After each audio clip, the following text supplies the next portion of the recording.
Hello' বন্ধুসকল, আমাৰ অজব গজব নতুন ইউটিউব চেনেল আপোনাক স্বাগতম কৰিছোঁ। আপোনালোকে এতিয়ালৈকে যদি আমাৰ চেনেল ছাবস্ক্ৰাইব কৰা নাই, ছাবস্ক্ৰাইব কৰি লওক আৰু তাৰ ওচৰতে থকা বেল আইকনটো দবাবলৈ নাপাহৰিব। যদিহে আপোনালোকে এই বেল আইকনটো নদবায় তেনেহ'লে আপোনালোকে আমাৰ নতুন নতুন ভিডিঅ'ৰ খবৰ নাপাব।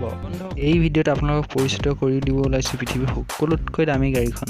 হয় বন্ধুসকল, যিখন গাড়ী এতিয়া আপোনালোকে আমাৰ স্ক্ৰীণত প্ৰত্যক্ষ কৰি আছে, এইখন হৈছে পৃথিৱীৰ আটাইতকৈ দামী গাড়ী। আমাৰ ভাৰতীয় হিচাপত এইখন গাড়ীৰ দাম হৈছে প্ৰায় 50 কোটি টকা। জাৰ্মানীৰ কাৰ কোম্পানী লেম্বৰগিনি এই ভেনেনো ৰ'ষ্টাৰ কাৰখন তৈয়াৰ কৰি ওলাইছে, যিখন কাৰ পৃথিৱীৰ আটাইতকৈ দামী কাৰ বুলি পৰিচিত হৈছে। বন্ধুসকল, এই কাৰখন যেনেকৈ পৃথিৱীৰ আটাইতকৈ দামী কাৰ, ঠিক ইয়াৰ পাৱাৰবিলাকো সকলোতকৈ ভাল। আমি জানিব পৰা মতে এইখন কাৰে ঘণ্টাত 355 কিলোমিটাৰ স্পীডত যাব পাৰে বুলি আমি গম পাইছোঁ।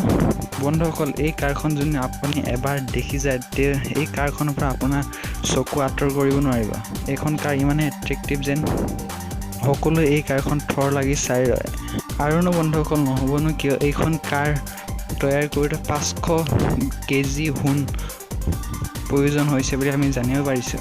তেনেহ'লে বন্ধুসকল, আমি আশা কৰোঁ যে এই ভিডিঅ'টো আপোনালোকক বহুত ভাল লাগিল। যদি আমাৰ video' like, share and subscribe কৰিব নাপাৰিব, তেনেহ'লে আজিলৈ বাই বন্ধু।